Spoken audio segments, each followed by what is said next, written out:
Now to California, where 24 people have been confirmed dead and more than 153,000 residents are under evacuation orders.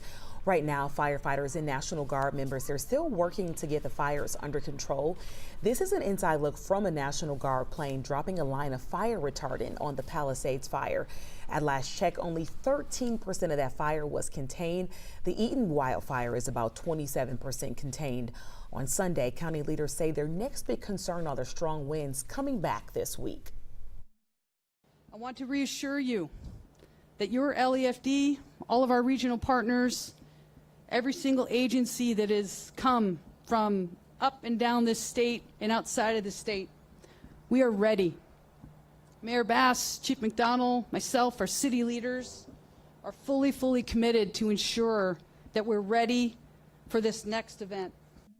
Strong winds are expected to hit the region between today and Wednesday. The fires have destroyed at least 10,000 homes and buildings.